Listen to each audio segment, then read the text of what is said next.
I think the RBI's announcement is on expected lines, and RBI has maintained a balance between its monetary policy objective of dealing with inflation and also looking at growth. I think it's a balanced policy call between inflation and growth.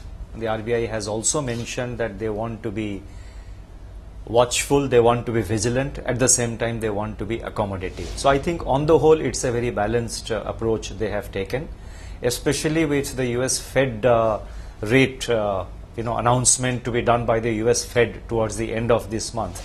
That is somewhere in the corner. So keeping all things together, I think it's a balanced and considered policy call which the RBI has taken.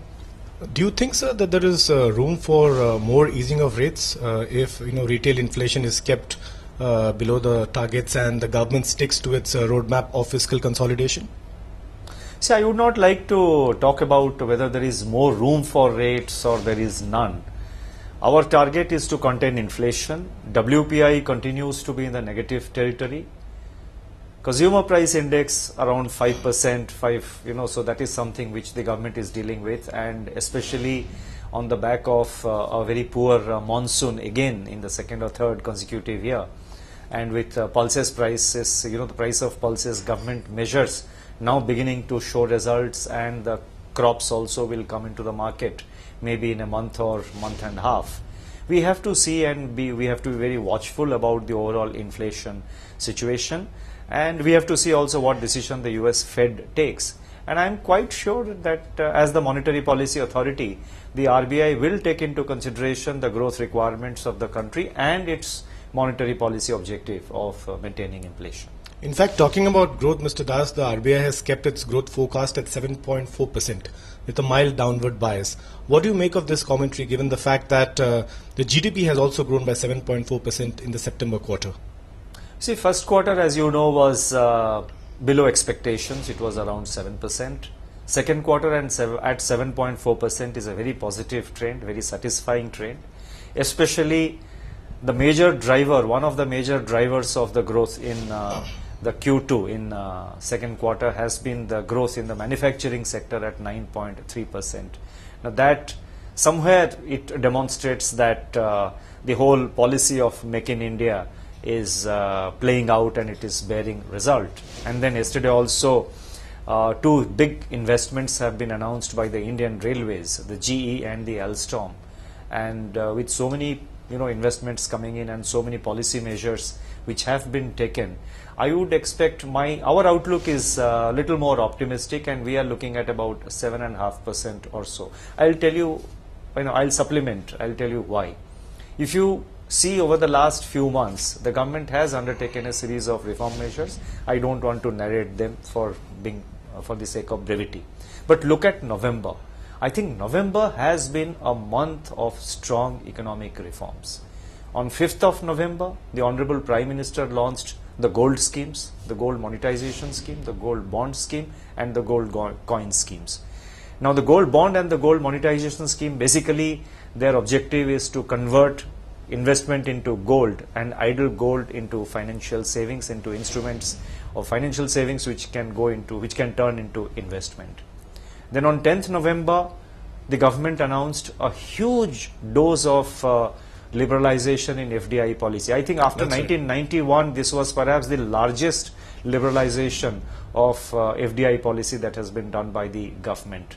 And then again yesterday, the Reserve Bank of India has announced liberalization of the external commercial borrowing, ECB norms. The revised framework is far more liberal, and it is the outcome of several weeks of discussion, very positive and proactive discussion between the Finance Ministry and the Reserve Bank of India.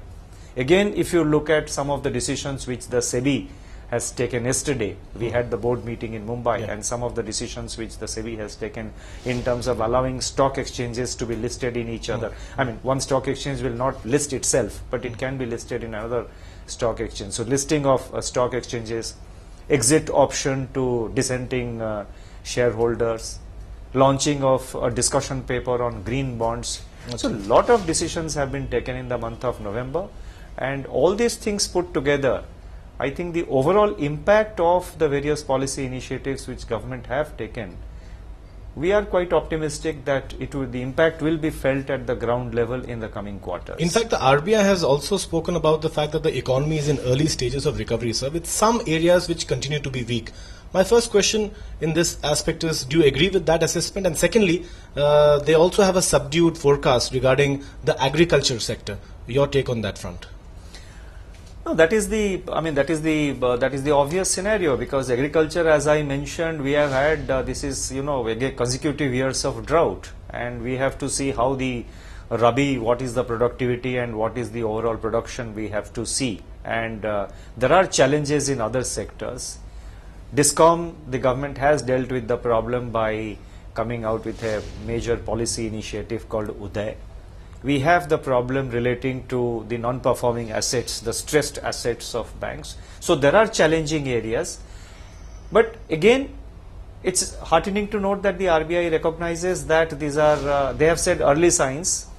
I mean, I'm not going into whether these are early signs or late early signs. I mean, that these are adjectives. But I think the signs, the impact of the policy measures of the government and the reforms are beginning to show impact at the ground level. And coming quarters and months, the optimistic, I would like to believe, is far more, the outlook is far more optimistic. One aspect, Mr. Das, that has been discussed in the banking sector in the past few months is the transmission of the interest rate cuts by banks. There are some corporates who have criticized the banking sector, saying that this entire process of transmission is not happening in an effective manner.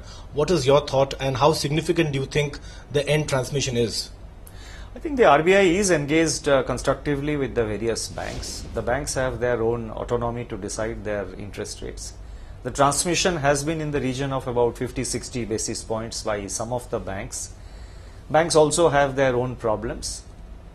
And so far as government is concerned, with regard to small savings, it is work in progress. And one would expect the announcement to come quite shortly with regard to small savings. Already, I mean, this is not something new I am telling you. This was already stated by the government during the earlier policy announcement, the rate announcement by the RBI, when there was a reduction of 50 basis points. So it's work in progress. We have to also keep in mind the interest of the small savers and the senior citizens and savings scheme relating to the girl child. Their interests will have to be taken into consideration, will have to be duly protected. So, I think rate transmission is taking place. May not be to the satisfaction of some, but I think one would expect things to improve in the coming weeks. Rising NPS, that's another spot of bother in the banking sector, and that's cast a shadow over corporate earnings. What steps does the government intend to take to curb the NPA menace? See, the Department of Financial Services, which is a part of the Finance Ministry, they are working on this particular challenge. Various options are under consideration. Within Finance Ministry, this is being very actively discussed. So we have to wait.